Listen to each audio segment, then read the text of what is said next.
حمد و ثنا اللہ رب العالمین کے لیے بیان کرتے ہیں جو ایک ہے اور اس کا کوئی شریک نہیں۔ ہم گواہی دیتے ہیں کہ وہ معبود برحق ہے، اس کے سوا کوئی دوسرا عبادت کے لائق نہیں۔ اس کے اچھے اچھے نام اور بلند و بالا صفات ہیں، اور اس کے بعد صلاۃ و سلام نازل ہو حضرت محمد مصطفیٰ احمد مصطفیٰ صلی اللہ علیہ وسلم پر۔ ہم گواہی دیتے ہیں کہ آپ صلی اللہ علیہ وسلم اللہ کے سب سے پیارے اور آخری نبی اور رسول ہیں، سید المرسلین ہیں، خاتم النبیین ہیں، رحمت للعالمین ہیں، اور نجات کے لیے ضروری ہے کہ آپ صلی اللہ علیہ وسلم کی رسالت پر اور آپ جو دین اور شریعت لے کر آئے اس پر ایمان لایا جائے، اور آپ صلی اللہ علیہ وسلم کی سیرت اور آپ کی سنت کی پیروی کی جائے، اور اللہ کی جانب سے رحمتیں اور برکتیں نازل ہوں آپ صلی اللہ علیہ وسلم کے آل اطہار پر اور صحابہ کرام رضی اللہ عنہم اجمعین پر، اور ان تمام ایمان والوں پر جو بھلائی کے ساتھ آپ صلی اللہ علیہ وسلم کی اور آپ کے آل و اصحاب کی پیروی کرنے والے ہیں۔ محترم حاضرین جمعہ، آج ذی الحجہ کی 30 تاریخ ہے، اور کل سے بلکہ آج ہی شام سے مغرب کے وقت سے نیا سال شروع ہو جائے گا، یعنی محرم کا مہینہ۔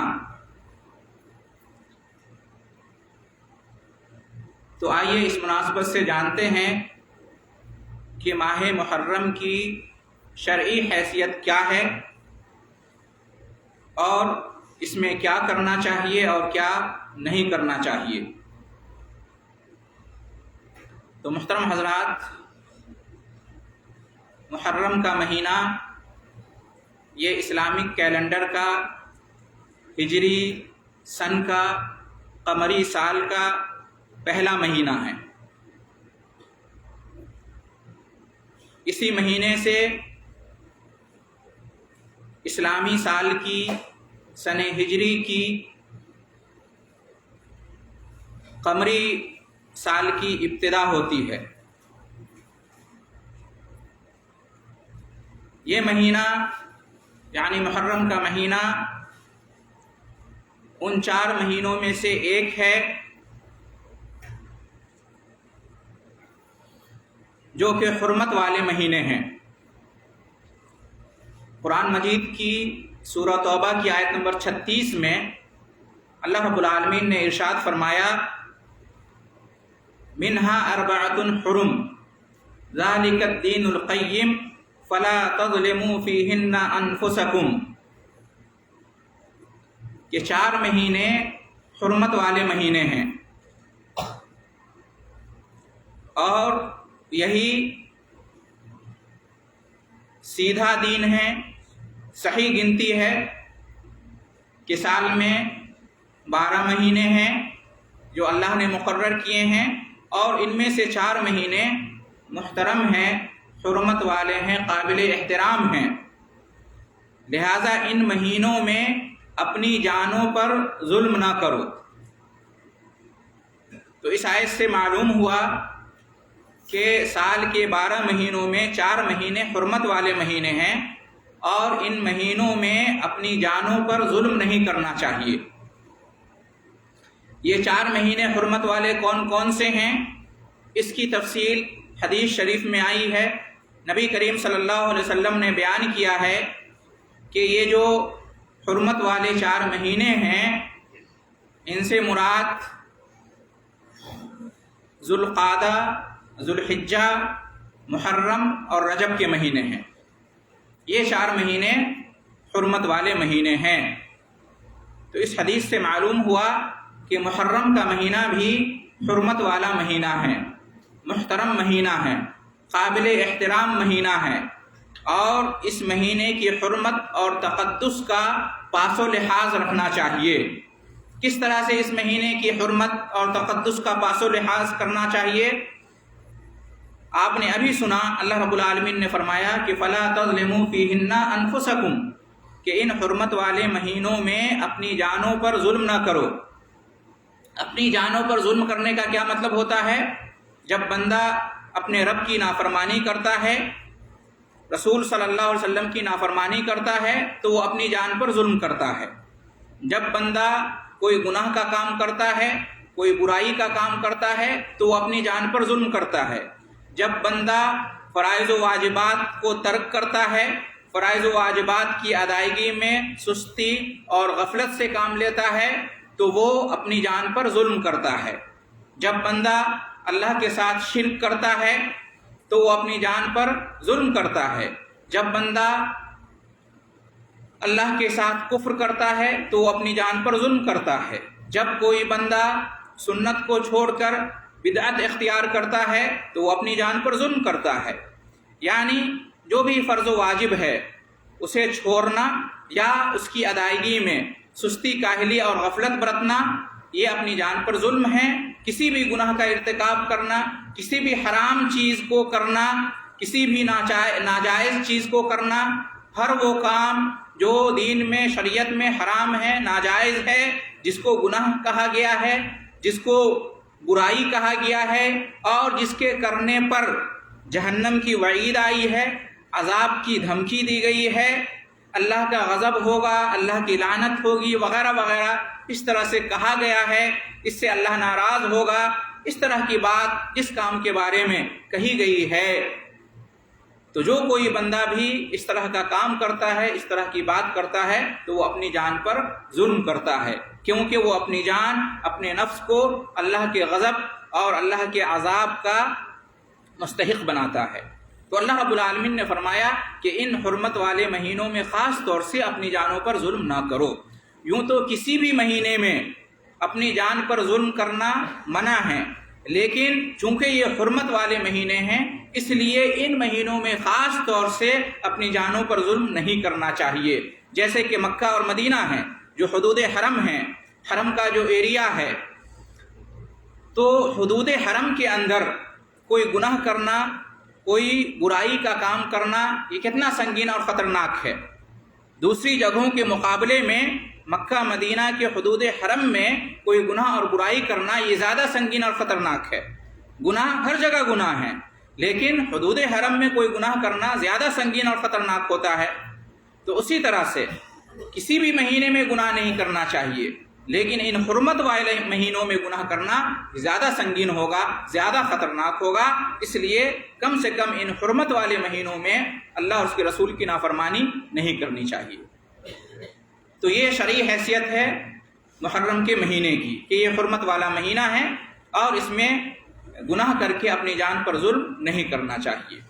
نبی کریم صلی اللہ علیہ وسلم نے اس مہینے کے بارے میں، ماہ محرم کے بارے میں ارشاد فرمایا کہ افضل الصیام بعد رمضان شہر اللہ المحرم، کہ رمضان المبارک کے بعد سب سے بہترین روزے ماہ محرم کے روزے ہیں، جو کہ اللہ کا مہینہ ہے۔ اس حدیث میں ماہ محرم کی دو طرح سے فضیلت ثابت ہوتی ہے۔ یہ محرم کا مہینہ عظیم الشان مہینہ ہے اور محترم مہینہ ہے، فضیلت والا مہینہ ہے۔ یہ جو حدیث آپ کے سامنے پڑھی گئی، دو طرح سے اس کی فضیلت ثابت ہوتی ہے۔ ایک تو یہ کہ اس مہینے کی نسبت، اس مہینے کی اضافت اللہ کی طرف کی گئی، شہر اللہ المحرم، اللہ کا مہینہ، محرم کا مہینہ اللہ کا مہینہ ہے۔ حالانکہ تمام مہینے اللہ کے مہینے ہیں، تمام مہینے اللہ کی طرف سے مقرر کیے گئے ہیں، بنائے گئے ہیں۔ زمین و آسمان کی پیدائش کے وقت سے ہی اللہ تعالیٰ نے پورے سال بھر میں مہینوں کی تعداد 12 رکھی ہے، جیسا کہ سورہ توبہ کی آیت نمبر 36 میں بیان ہوا۔ تو ہر مہینہ اللہ کا مہینہ ہے، اللہ کی طرف سے ہے، لیکن ان تمام مہینوں میں اسی محرم کے مہینے کو نبی کریم صلی اللہ علیہ وسلم نے خصوصی طور پر اللہ کا مہینہ قرار دیا ہے. اس سے دوسرے مہینوں کی بنسبت اس مہینے کی فضیلت ثابت ہوتی ہے. اس مہینے کا شرف اور اس مہینے کی اہمیت معلوم ہوتی ہے کہ اسے رسول صلی اللہ علیہ وسلم نے اللہ کا مہینہ قرار دیا ہے. تو ایک فضیلت تو یہ ثابت ہوئی کہ یہ اللہ کا مہینہ ہے، اور دوسری فضیلت اس حدیث سے یہ ثابت ہوئی کہ یہ مہینہ روزہ رکھنے کا مہینہ ہے، نفلی روزہ رکھنے کا مہینہ. یعنی اس مہینے میں زیادہ سے زیادہ نفلی روزہ رکھنے کا اہتمام کرنا چاہیے. اس لیے کہ کیا فرمایا آپ صلی اللہ علیہ وسلم نے کہ رمضان کے بعد سب سے بہترین روزہ محرم کا روزہ ہے، اور فرض نماز کے بعد سب سے بہترین نماز رات کی نماز ہے. تو معلوم یہ ہوا کہ یہ محرم کا مہینہ روزہ رکھنے کا مہینہ ہے. رمضان کا مہینہ فرض روزہ رکھنے کا مہینہ ہے، اور محرم کا مہینہ نفلی روزہ رکھنے کا مہینہ ہے. اس کا مطلب یہ ہے کہ اس مہینے میں زیادہ سے زیادہ روزہ رکھنے کا اہتمام کرنا چاہیے، اس لیے کہ یہ روزہ رکھنے کا مہینہ ہے. البتہ پورے مہینے کا روزہ نہیں رکھنا چاہیے. پورے 29 یا 30 دن کا جو مہینہ ہوتا ہے، تو رمضان کے علاوہ کوئی ایسا مہینہ نہیں ہے کہ جس میں ہر دن کا روزہ آدمی رکھے. زیادہ سے زیادہ اکثر دنوں کے روزے رکھ سکتے ہیں، لیکن مہینے کے ہر دن کا روزہ رکھنا یہ صرف رمضان کے لیے خاص ہے. تو بہرحال یہ مہینہ روزہ رکھنے کا مہینہ ہے. مسنون روزہ، نفلی روزہ اس مہینے میں رکھنا چاہیے، اس لیے کہ نبی کریم صلی اللہ علیہ وسلم نے اسے روزے کا مہینہ قرار دیا اور فرمایا کہ رمضان کے بعد سب سے افضل روزہ محرم کا روزہ ہے. بطور خاص اس مہینے کی جو 10 تاریخ ہے، جس کو یوم عاشورہ کہتے ہیں، اس دن کا روزہ رکھنا چاہیے. اس کی بڑی تاکید آئی ہے، اور یہ مسنون روزہ ہے. اور اس یوم عاشورہ کے روزے کے بارے میں نبی کریم صلی اللہ علیہ وسلم نے یہ فرمایا ہے کہ انی احتسب علی اللہ ان یکفر السنہ التی قبلہ، کہ یہ یوم عاشورہ کا روزہ پچھلے 1 سال کے گناہ کا کفارہ ہوتا ہے. یعنی یوم عاشورہ کا ایک روزہ رکھیں گے تو اس کی برکت سے 1 سال کے گناہ معاف کر دیے جائیں گے. تو اس مہینے میں روزہ رکھنا چاہیے، اور خاص طور سے یوم عاشورہ کا روزہ رکھنا چاہیے. مزید بات اس بارے میں آئندہ خطبے میں انشاءاللہ کی جائے گی. تو یہ محرم کے مہینے کی شرعی حیثیت ہوئی کہ یہ حرمت والا مہینہ ہے اور روزہ رکھنے کا مہینہ ہے، اور خاص طور سے عاشورہ کے دن کا روزہ رکھنا چاہیے. بعض اہل علم نے کہا ہے کہ تمام مہینوں میں رمضان کے بعد سب سے بہترین مہینہ یہی محرم کا مہینہ ہے. جو حدیث آپ کے سامنے پڑھی گئی، اس سے بعض اہل علم نے یہ دلیل پکڑی ہے، استدلال کیا ہے، مسئلہ مستنبط کیا ہے کہ رمضان کے بعد سب سے بہترین مہینہ محرم کا مہینہ ہے. تو یہ محرم کے مہینے کی شرعی حیثیت ہوئی. اب اس مہینے کا استقبال ہمیں کیا کرنا چاہیے، کیسے کرنا چاہیے؟ تو اس مہینے کے استقبال کے لیے دین کے اندر، شریعت کے اندر، قرآن و حدیث کے اندر کوئی خاص طریقہ نہیں بیان کیا گیا ہے کہ اس مہینے کے استقبال میں کوئی خاص اہتمام کرنا چاہیے. اس طرح کی دین میں، شریعت میں کوئی بات، کوئی تعلیم نہیں دی گئی ہے. جس طرح سے دوسرے مہینے ہوتے ہیں اسی طرح سے یہ مہینہ ہے. ہاں، اس مہینے کے آتے ہی روزہ رکھنا چاہیے، جیسا کہ آپ نے سنا. اس کے علاوہ کوئی خاص ہدایت نہیں ہے. گناہ سے خاص طور پر بچنا اور روزے کا اہتمام کرنا، اور دیگر جو نیکیاں ہیں، فرائض و واجبات، سنن، نوافل، اس کا اہتمام کرنا چاہیے، برائیوں سے بچنا چاہیے. اس کے علاوہ کوئی الگ سے ہدایت نہیں ہے. لیکن افسوس کی بات ہے کہ امت کے اندر 2 طبقہ ایسا ہے جو اس ماہ محرم کے بارے میں افراط و تفرید کے شکار ہیں. ایک طبقہ وہ ہے کہ جو غیر مسلموں کی دیکھا دیکھی اس مہینے کے آتے ہی نیا سال سمجھ کر جشن مناتے ہیں، خوشی مناتے ہیں، اور جشن اور خوشی کے نام پر طرح طرح کے پروگرام کرتے ہیں، اور اس میں رقص و سرود کا بھی اہتمام ہوتا ہے، موسیقی کا اہتمام ہوتا ہے، اور وغیرہ وغیرہ. جس طرح سے انگریز لوگ اور دوسرے غیر مسلم لوگ جنوری کے مہینے میں 1 جنوری کو یا نیا سال آنے پر خوشیاں مناتے ہیں، جشن کا اہتمام کرتے ہیں، اسی طرح سے کچھ مسلمانوں میں دیکھا گیا ہے کہ وہ بھی یہ کہہ کر کہ یہ ہمارا اسلامی سال کا پہلا مہینہ ہے اور ہمارا نیا سال شروع ہوتا ہے محرم کے مہینے سے، تو چلو جشن مناتے ہیں، ہم بھی خوشی مناتے ہیں، وہ لوگ مناتے ہیں اپنے نئے سال پر تو ہم کیوں نہ منائیں۔ تو یہ غلط طریقہ ہے۔ غیر مسلموں کی تقلید نہیں کرنی چاہیے، غیر مسلموں کی نقالی نہیں کرنی چاہیے۔ غیر مسلموں میں اور ہمارے دین میں بہت فرق ہے۔ ہمارے دین نے یہ نہیں کہا ہے کہ جب نیا سال آؤ تو خوشیاں مناؤ اور جشن کا اہتمام کرو۔ نبی کریم صلی اللہ علیہ وسلم اور صحابہ کرام کے زمانے میں بھی نیا سال آیا، محرم کا مہینہ آیا، لیکن آپ صلی اللہ علیہ وسلم نے یا صحابہ کرام نے جشن کے طور پر نہیں منایا، خوشیاں نہیں منائیں۔ لہٰذا ہمیں اس سے بچنا چاہیے۔ اور خوشی کس بات کی، جشن کس بات کا، انسان اگر غور کرے تو نیا سال جب آتا ہے تو گویا کہ ایک سال گزر گیا، زندگی کا ایک سال کم ہو گیا، تو خوشی کس بات کی، خوشی کس بات کی؟ اگر انسان کی زندگی مثال کے طور پر 60 سال ہے، مثال کے طور پر، تو اگر ایک سال اس کی زندگی کا گزر گیا ہے تو نیا سال سمجھ کر خوشی نہیں منانا چاہیے، بلکہ انسان کو یہ غور کرنا چاہیے کہ اس کی زندگی کا ایک سال اور کم ہو گیا، وہ موت سے اور زیادہ قریب ہو گیا ہے۔ تو بجائے اس کے کہ موت کی تیاری کریں، آخرت کی تیاری کریں، خوشی منانا یہ دانش مندی نہیں ہے، عقل مندی نہیں ہے۔ بھلا وہ کیسا انسان ہے جو اپنی زندگی کی ایک سال کے کم ہونے پر خوشی منائے؟ سوچنے کا مقام ہے۔ تو خوشی منانے کی اجازت نہیں ہے۔ اور اسی طرح سے کچھ ایسے لوگ ہیں، ایک طبقہ امت کا ایسا ہے جو ماہ محرم کے آنے پر کیا کرتے ہیں؟ نوحہ اور ماتم کرتے ہیں، ماتمی جلوس نکالتے ہیں، سیاہ لباس پہنتے ہیں، ماتمی جھنڈے لگاتے ہیں اور سوگ مناتے ہیں۔ تو یہ بھی غلط ہے، یہ بھی غلط ہے، اور اسلام اس کی بھی اجازت نہیں دیتا ہے۔ اگر اس مہینے کے اندر یوم عاشورہ کو حضرت حسین رضی اللہ تعالی عنہ کو شہید کیا گیا ہے تو اس کی وجہ سے نوحہ اور ماتم کرنا یہ غلط ہے۔ یقیناً آپ شہید کیے گئے، اس کے ذریعے سے آپ کا درجہ بلند ہوا، اللہ نے مقدر کر رکھا تھا، وہ ہوا، اور ہر ایک مسلمان کو اس پر تکلیف ہے، اس پر غم ہے، لیکن اس کے بہانے صبر کرنے کے بجائے اور اللہ سے بلندی درجات کی دعا کرنے کے بجائے غم کے طور پر، سوگ کے طور پر منانا، نوحہ اور ماتم کرنا، اسلام اس کی اجازت نہیں دیتا ہے۔ حضرت حسین رضی اللہ تعالیٰ عنہ سے پہلے بھی عظیم شخصیات شہید ہوئیں اسلام کے اندر، لیکن نبی صلی اللہ علیہ وسلم نے یا صحابہ کرام نے غم نہیں منایا، سوگ نہیں منایا، نوحہ اور ماتم نہیں کیا، بلکہ صبر کیا اور اللہ سے بلندی درجات کی دعا کی۔ تو یہ ہمیں بھی کرنا چاہیے، صبر کرنا چاہیے، دعا کرنی چاہیے۔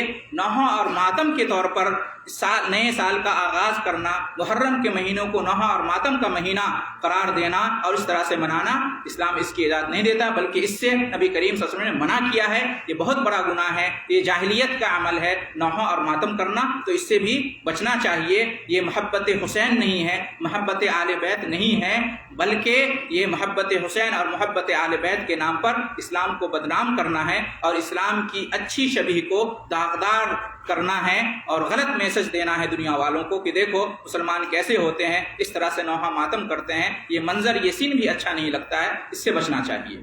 تو کیا کرنا چاہیے؟ نہ خوشی نہ غم۔ اگر کچھ کرنا ہی ہے تو احتساب نفس کرنا چاہیے، خود احتسابی کرنی چاہیے، جائزہ لینا چاہیے کہ پچھلا جو ایک سال ہمارا گزرا وہ کیسا گزرا، دینی اعتبار سے، شرعی اعتبار سے ہم نے کیا کھویا، کیا پایا، کیا ہم نے گنوایا، کیا کمایا، یہ ہمیں دیکھنا چاہیے۔ ہماری پچھلی زندگی کیسی تھی، اگر کوئی کمی کوتاہی رہ گئی ہے تو ہمیں آگے اس کی اصلاح کرنی چاہیے اور سبق حاصل کرنا چاہیے۔ اور ہم نے کامیابی حاصل کی ہے، ترقی حاصل کی ہے، تو وہ کیسے قائم رہے اور اس میں مزید کیسے اضافہ ہو، اس کی فکر کرنی چاہیے اور آخرت کی تیاری کرنی چاہیے، موت کو یاد کرنا چاہیے۔ اگر کچھ کرنا ہی ہے نئے سال کے موقع پر تو ہمیں یہ کرنا چاہیے، اپنے نفس کا محاسبہ۔ قرآن میں اللہ تعالیٰ نے فرمایا کہ یا ایھا الذین آمنوا اتقوا اللہ ولتنظر نفس ما قدمت لغد، کہ اے ایمان والو اللہ سے ڈرو، اور تم میں سے ہر شخص کو دیکھنا چاہیے، غور و فکر کرنا چاہیے کہ کل کے لیے، آخرت کے لیے اس نے کیا تیاری کر رکھی ہے۔ تو ہمیں یہ کرنا چاہیے، خود احتساب نفس، اپنا جائزہ لینا چاہیے اور اس کی روشنی میں جو تجربہ حاصل ہو آگے کا منصوبہ بنانا چاہیے۔ ہماری زندگی میں اچھا انقلاب، بہتر تبدیلی آنی چاہیے، ہمیں اس کی کوشش کرنی چاہیے۔ دعا ہے اللہ رب العالمین سے کہ ہم تمام مسلمانوں کو اس نئے سال کے موقع پر اس کے اندر کیا سبق چھپا ہوا ہے اور ہمیں کس چیز کی دعوت دیتا ہے، آخرت کی فکر، موت کے بعد کی تیاری، ہمیں اس کے بارے میں غور و فکر کرنے اور اس کے بارے میں تیاری کرنے کی اللہ تعالیٰ توفیق عطا فرمائے۔ نہ غیروں کی طرح سے خوشی اور جشن منانا چاہیے اور نہ ہی بعض نام نہاد مسلمانوں کی طرح سے غم اور سوگ اور نوحہ ماتم کرنا چاہیے۔ ان دونوں ہی برے طریقوں سے اللہ تعالیٰ ہم تمام مسلمانوں کو بچائے اور اپنی اصلاح، آخرت کی فکر اور موت کے بعد کی تیاری کرنے کی توفیق بخشے، آمین۔ وآخر دعوانا ان الحمد للہ رب العالمین۔